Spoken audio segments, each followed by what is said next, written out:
Alors j'ai à cœur de parler aujourd'hui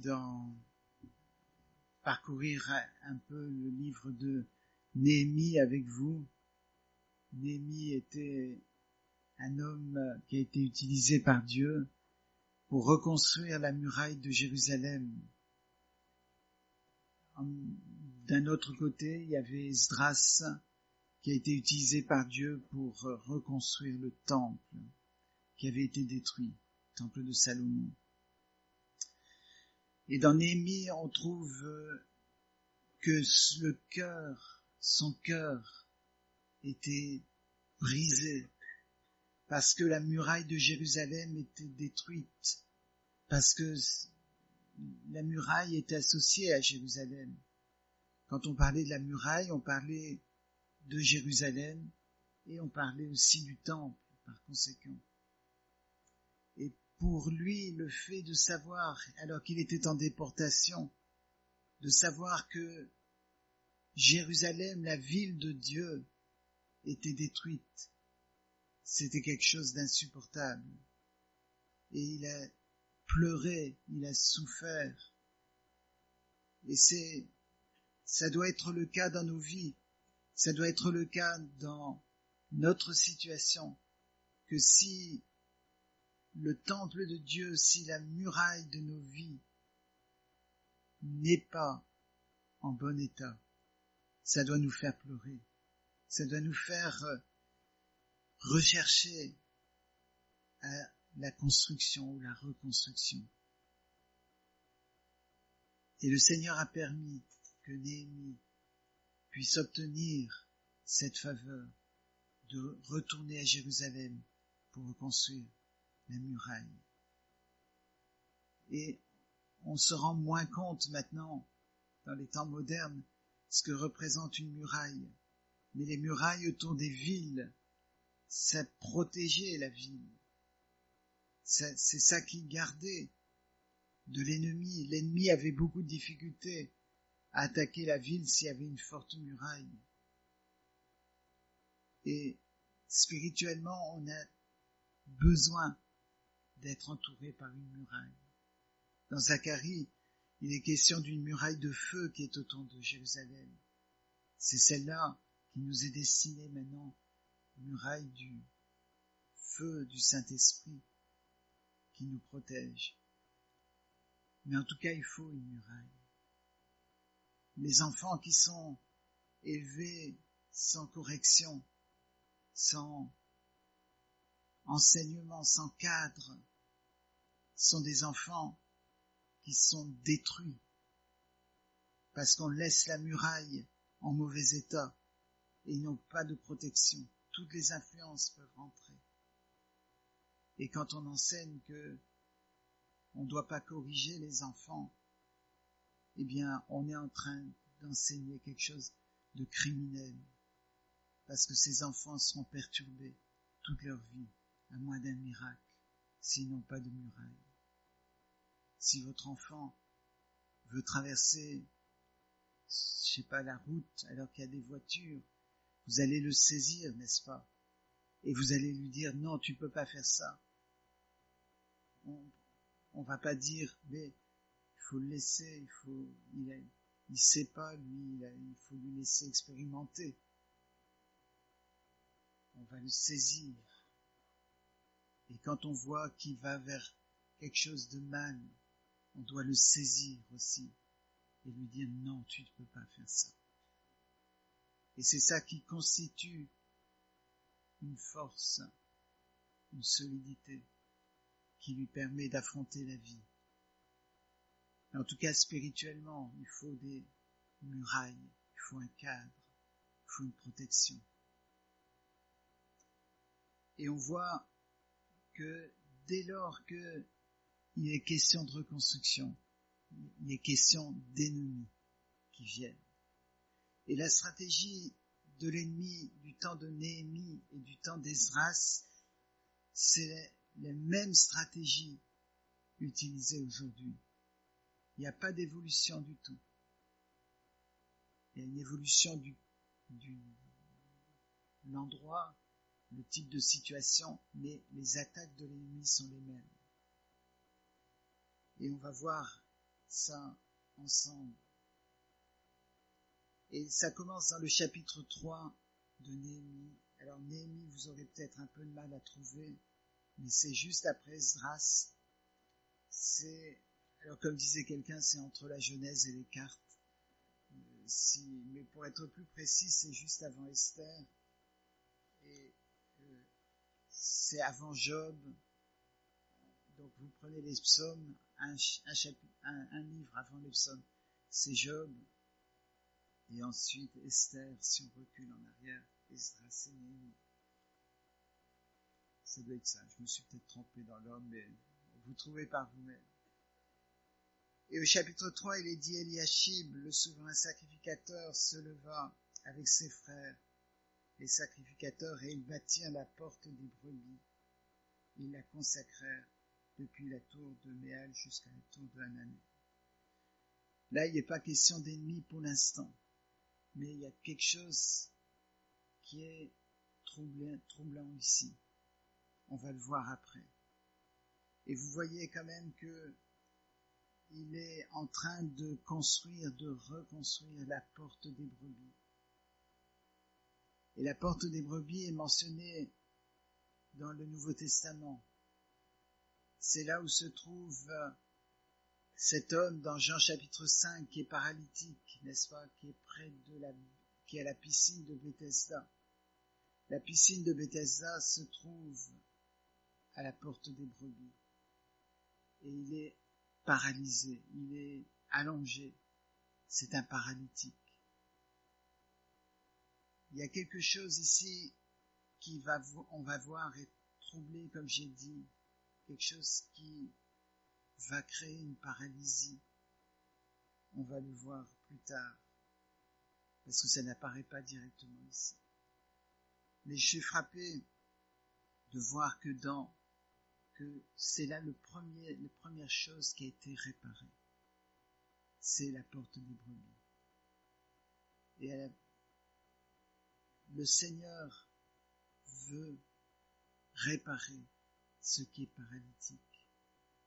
C'est là où était cet homme allongé depuis tant d'années que Jésus est allé voir. Et vous savez que Jésus est la porte des brebis. Vous lisez dans Jean chapitre 10 qu'il est le bon berger, que les brebis reconnaissent sa voix et elles le suivent. Il est là pour guérir ce qui est paralysé, ce qui vous empêche de marcher. Il a pu dire à ce paralytique, lève-toi et prends ton lit et marche.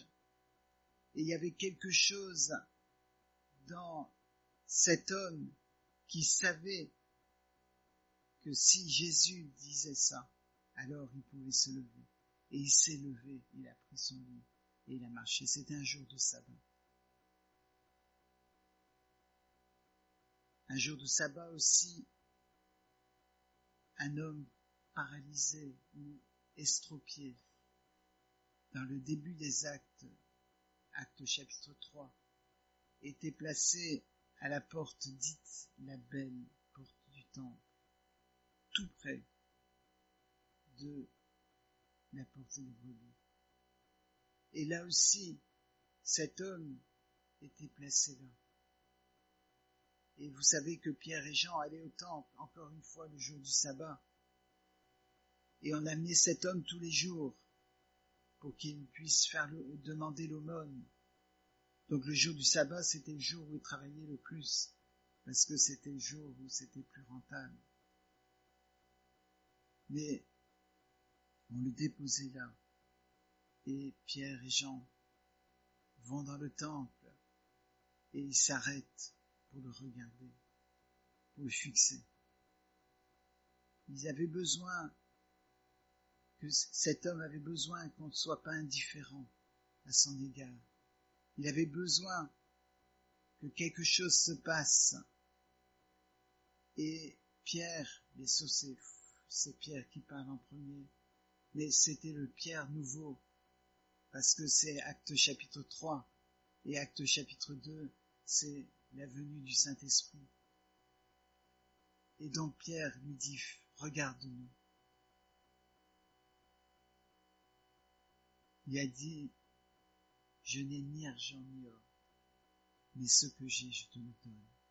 Au nom de Jésus de Nazareth, au nom de Jésus-Christ, lève-toi et marche. Et c'est là où l'Esprit de Dieu, quand il prononce ça sur nos vies, c'est là où le Seigneur est en train de faire la restauration de notre muraille. Parce que dans nos vies, on est paralysé, dans nos vies spirituelles très souvent, nous en Occident, on est paralysé par tout un tas de choses, par les compromis, par la vie facile, la vie moderne, par la convoitise de la chair, la convoitise des yeux. Et on a besoin que la muraille soit réparée, que celui qui est la porte des brebis puisse dire « Lève-toi et marche, lève-toi, prends ton lit et marche ». Et Jésus, il est cette porte des brebis. Il est pour nous aussi. Vous savez que pour arriver à Jérusalem, la route qui amène juste à la porte des brebis, par le nord, c'est la route qui vient de Lyde. On en reparlera aussi après de cette ville.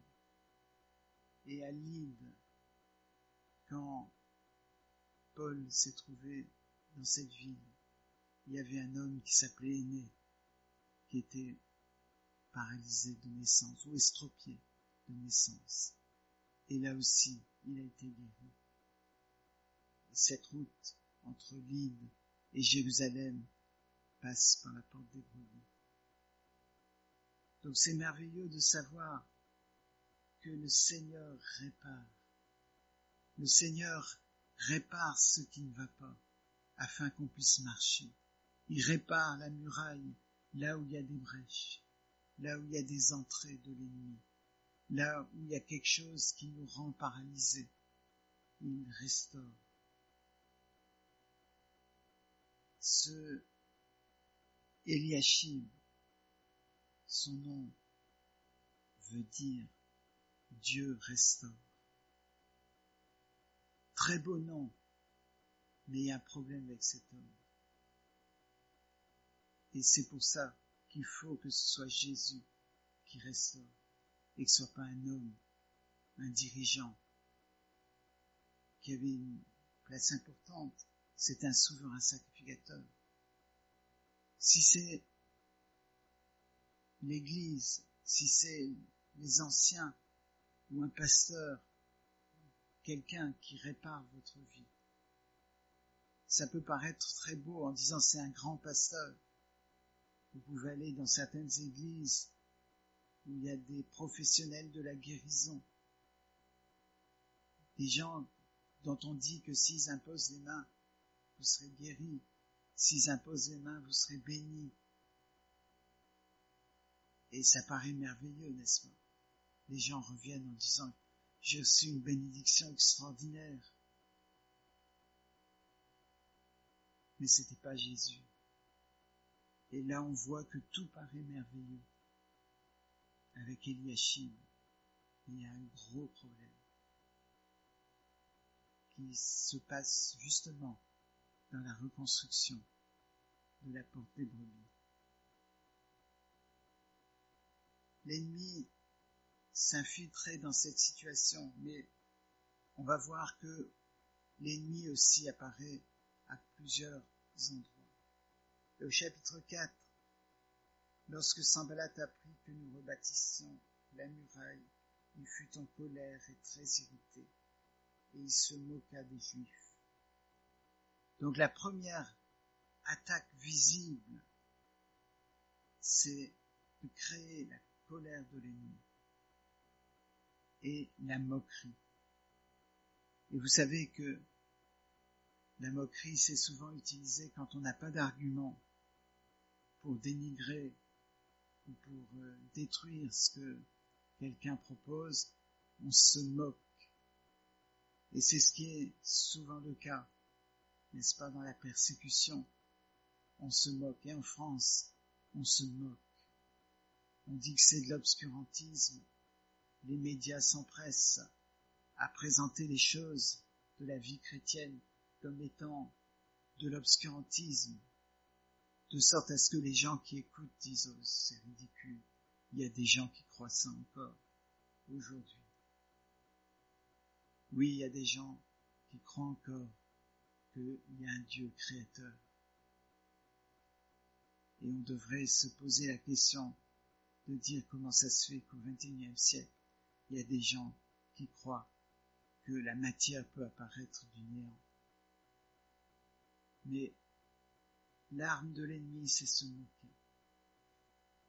C'est très difficile pour les enfants qui connaissent le Seigneur de dire à l'école, même en France où on n'est pas persécuté, c'est difficile de dire à l'école, moi je crois en Jésus. À la rigueur, on dirait, moi je crois en Dieu. Comme ça, les musulmans, les juifs, ça fait plus de monde, d'accord? Mais de dire, je crois en Jésus, on sait que ça va entraîner la moquerie. En tout cas, l'ennemi a commencé par ça, et il y a un certain Tobia, au verset 3, qui est ammonite. Bon, ça passe comme un détail, mais c'est un ammonite. Et les ammonites étaient les descendants de Lot. Ben-Ami était fils de Lot, fils de l'inceste et de l'alcoolisme, puisque les filles l'ont fait boire pour commettre des actes incestueux. Il avait interdit de séjour en Israël, les Ammonites, parce qu'ils avaient refusé d'aider le peuple d'Israël dont ils avaient besoin. Mais Tobia l'Ammonite était là quand ils ont appris cette nouvelle, et il dit qu'ils bâtissent seulement si un renard s'élance et renversera la muraille de pierre. Et voilà, quand on a quelqu'un qui est totalement détruit spirituellement, et que les chrétiens disent le Seigneur peut intervenir et changer sa vie, les gens se moquent en disant ça durera un jour ou deux et il retombera. Mais non, la puissance de Dieu est réelle. L'œuvre de Jésus-Christ, la porte des brebis, celui qui dit au paralytique, lève-toi et marche, c'est radical. Si le Seigneur vous a délivré de l'alcoolisme, les gens vont vous dire, oh, il a déjà essayé plein de fois avant, et il est retombé. Les gens vont se moquer. Mais si vous savez que c'est Jésus qui vous a délivré, alors vous savez que vous avez pu vous lever et vous pouvez marcher, parce que c'est l'œuvre de Jésus. La deuxième tentative, c'est chapitre 4, verset 8. Ils se liguèrent tous ensemble pour venir attaquer Jérusalem et lui causer du mal. Ils ont vu que c'était plus sérieux que ce qu'ils ont pensé. Ils ont vu que ça avançait. Et ils ont commencé à se liguer pour attaquer. Et on va commencer à vous attaquer en justice éventuellement. On voit ça dans l'Église persécutée. On va attaquer, on va diffamer, on va faire un procès contre ces gens-là pour qu'ils se découragent. Et quand vous voulez faire ce qui est bien, ce qui est selon Dieu, vous voulez que les gens qui sont paralysés puissent se lever et marcher. Je parle de paralysie spirituelle. On risque d'organiser des procès contre vous. C'était le cas, en tout cas ici, on les a attaqués. Au chapitre 5, vous avez une troisième stratégie. Un troisième, disons, empêchement, ou sujet de retardement de retard dans le processus de construction. C'est le peuple des Juifs qui commence à se lasser, qui commence à se plaindre. Et la plainte, c'est un ennemi de l'œuvre de Dieu. Parce que quand les chrétiens se plaignent, ils ne sont pas en train de louer le Seigneur, ils sont en train de regarder leur situation, leur confort personnel. Et ça, c'est un obstacle pour la vie spirituelle. Je ne sais pas si vous vous plaignez, mais la prochaine fois que vous vous plaignez, arrêtez-vous tout de suite et réfléchissez ce que ça représente. La plainte, c'est quelque chose que Dieu déteste. Le peuple d'Israël dans le désert a irrité le Seigneur par la plainte. Dans Lamentation de Jérémie, il nous est dit que chacun se plaigne de ses propres péchés. Et c'est ça, la plainte, la seule plainte qui est bonne, c'est quand on se plaint de ses propres péchés, quand on reconnaît qu'on est pécheur. Mais en tout cas, il y a eu la plainte, et Néhémie est intervenu pour régler. Ça s'est réglé rapidement. Néhémie a réglé ça, et il a dit maintenant c'est terminé. Il n'y a plus de plainte. La prochaine, c'est au chapitre 6, la prochaine stratégie. Chapitre 6, verset 2, alors Sanballat et Geshem m'envoyèrent dire, viens, ayons ensemble une entrevue dans les villages de la vallée d'Ono. Ils avaient médité de me faire du mal. Une stratégie terrible, c'est celle qui disent, viens, on va discuter. On est amis après tout, on n'est pas ennemis. On va discuter. Quand Esdras a commencé à construire le temple pour sa part, les ennemis de Dieu sont venus lui dire, on vient pour t'aider à construire, on va t'aider. Israël, dans la construction du temple, c'était hors de question. Et pour Néhémie, c'était la même chose. Il n'était pas question du tout de discuter, de négocier, de voir s'il y avait un arrangement possible. Est-ce que nous faisons ça avec l'ennemi quelquefois? Des compromis, des choses de l'ordre de la discussion en disant peut-être on peut faire un arrangement.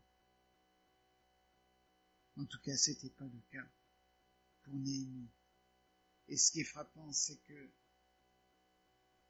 ils lui ont dit, ayant une entrevue dans les villages de la vallée d'Ono, et il semblerait que ce soit Lyd, donc au nord-ouest de Jérusalem, précisément là où Énée a été guéri de son invalidité. Mais Néhémie n'est pas tombé dans le piège.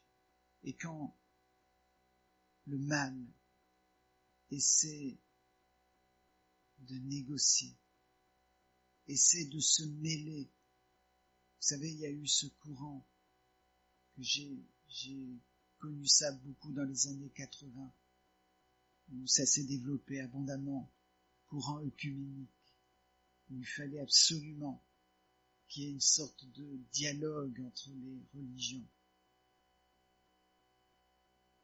On voulait absolument que les catholiques soient en prière avec les protestants. On disait que c'était l'accomplissement de Jean chapitre 17. Et moi, ce que je trouvais, c'était que avant, il y avait les catholiques et les protestants. Maintenant, il y avait les catholiques œcuméniques, les catholiques non œcuméniques, les protestants œcuméniques, les protestants non œcuméniques. Je trouvais que ça faisait plutôt de la division que de l'unité. Mais en tout cas, quelquefois on pense que c'est comme ça qu'on va pouvoir avancer spirituellement.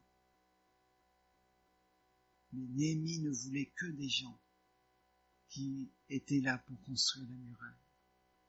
Est-ce que c'est ceux-là avec lesquels on s'associe? Seulement ceux qui sont là pour construire, pour faire l'œuvre de Dieu. Pas ceux qui sont là pour influencer la doctrine, pour nous faire réfléchir en disant oui, mais c'est pas si extrême. Faut pas avoir des positions si extrêmes. Vous savez que malheureusement, beaucoup de jeunes chrétiens d'église qui ont fait les instituts bibliques. Les instituts bibliques sont une très bonne chose si c'est un très bon institut biblique. Mais beaucoup sont allés avec des convictions spirituelles très fortes qu'ils ont acquises dans leur église. Et en côtoyant des autres étudiants qui venaient de différents horizons, ils ont commencé à avoir des positions plus souples, n'est-ce pas? Et finalement, certains ont baissé spirituellement, alors qu'ils étaient allés pour se fortifier. Attention à ça. On doit vraiment savoir ce que le Seigneur nous a dit. Et si le Seigneur nous a dit, lève-toi et marche, vous marchez à la suite du Seigneur seulement. Toujours être à la porte des brebis et pas loin pour négocier, pour voir comment on pourrait trouver un arrangement.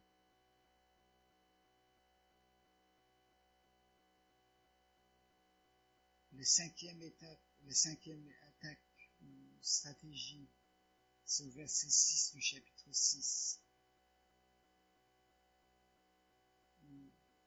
Verset 5. Sanballat m'envoya ce message une 5e fois par son serviteur qui tenait à la main une lettre ouverte.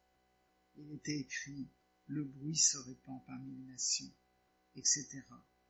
Des choses qui étaient fausses. Le bruit se répand. On dit des choses fausses sur vous.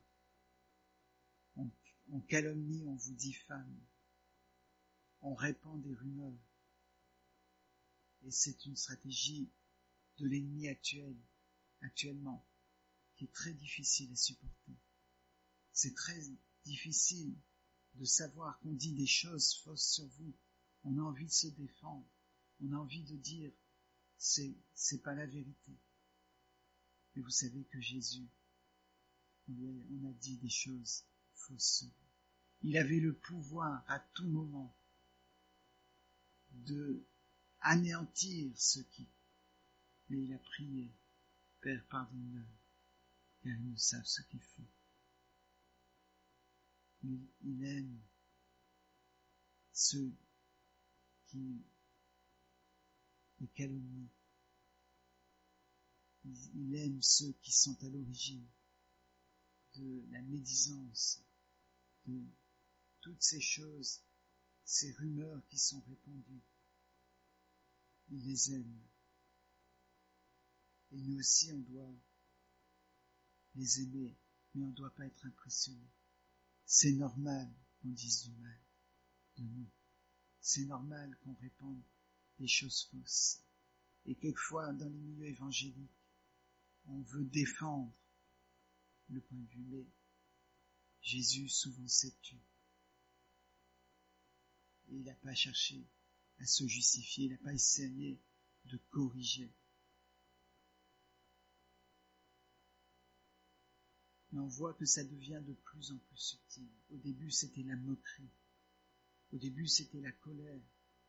Maintenant, ça devient de plus en plus subtil. Des choses qui font beaucoup de dégâts.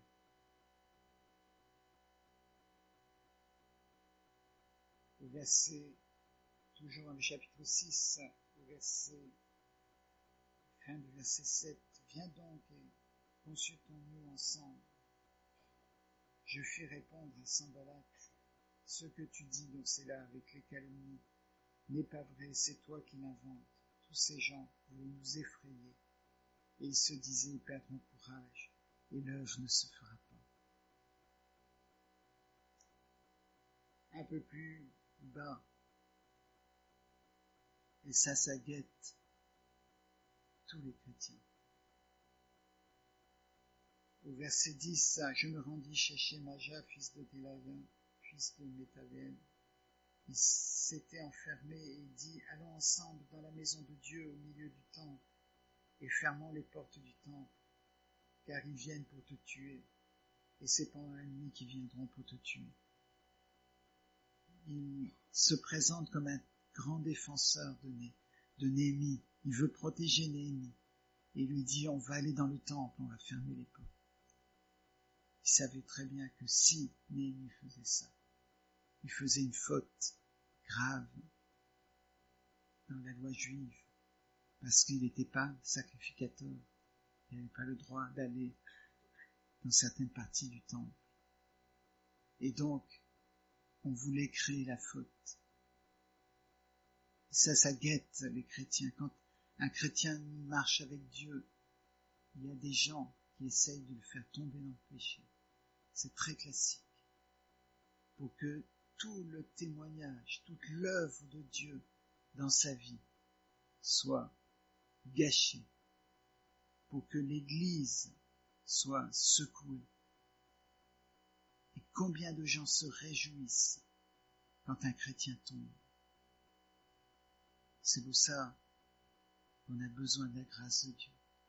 Et que c'est tous les jours qu'on a besoin d'entendre Jésus qui dit lève-toi et marche. Et qui nous donne la force de marcher. Parce que si on tombe, on dira voilà celui qui était guéri de la paralysie. Regardez où il est par terre, à nouveau. Que Dieu nous protège, que Dieu nous garde. À la fin du chapitre 6, au verset 19, il disait même du bien de lui en ma présence, et il rapportait mes paroles. Tobia envoyait des lettres pour m'effrayer. Mais ici, la stratégie, c'est de dire du bien d'un ennemi. C'est-à-dire, ils essayaient d'influencer Néhémie en disant, celui-là, c'est quelqu'un de bien. Tu peux avoir confiance en lui. Et alors que c'était un des ennemis de l'Éternel. Et un des ennemis de l'Éternel, c'était ce Tobia, l'ammonite, qui détestait Néhémie, qui voulait anéantir l'œuvre. Et quand Néhémie s'est absenté, on l'a donné une chambre. D'ailleurs, si je ne me trompe pas, c'est précisément dans la maison d'Eliashib qu'on a mentionné tout au départ. Mais en tout cas, Eliashib était lié par le lien familial avec ce Tobia. Il y avait un lien familial et il y avait une affection. Et quand Néhémie n'était pas là, on a donné une place pour Tobia dans la maison. Et ça, c'est l'œuvre la plus subtile de l'ennemi. Quand il essaye de rentrer dans la maison de Dieu, ou dans nos maisons, il y a un vrai danger. Et c'est parce que cet Eliashib qui dit par son nom, l'Éternel restaure. Mais en tout cas, Eliashib, il a restauré en apparence, mais il a contribué à la tentative de destruction de l'œuvre de Dieu. Parce que il a donné une place dans sa maison à quelqu'un qui était ennemi de Dieu. Est-ce que dans nos vies, il y a quelque chose de cet ordre-là, où le message que l'on porte c'est Dieu restaure. Mais on laisse celui qui fait la destruction, on le laisse dans notre maison. On le laisse rentrer dans nos vies. On le laisse rentrer dans nos maisons, dans nos décisions, dans nos activités, dans nos loisirs. On proclame que Dieu restaure. Mais on a le destructeur dans nos vies. C'est l'œuvre la plus subtile et l'œuvre qui réussit le mieux, l'œuvre de destruction, parce que ça vient de l'intérieur. On a besoin que le Seigneur nous protège, que le Seigneur nous garde. Et Néhémie est resté fidèle et il est resté ferme quand il est rentré et qu'il a appris qu'il y avait une place pour Tobia. Il a pris les affaires de Tobia, il a tout jeté par la fenêtre et il aurait pris Tobia pour jeter par la fenêtre s'il avait pu. Mais il s'en est débarrassé. Vous reconnaissez l'esprit qui animait Néhémie à ce moment-là, dans l'esprit qui animait Jésus-Christ dans le temple, lorsqu'il a chassé les vendeurs du temple. La même chose, renversée. On dit, Jésus s'est irrité, Jésus s'est mis en colère. Mais c'est le péché qu'il ne supportait pas. Nous, on se met en colère contre les gens, pas contre ce qu'ils font. Et c'est pour ça que notre colère est coupable.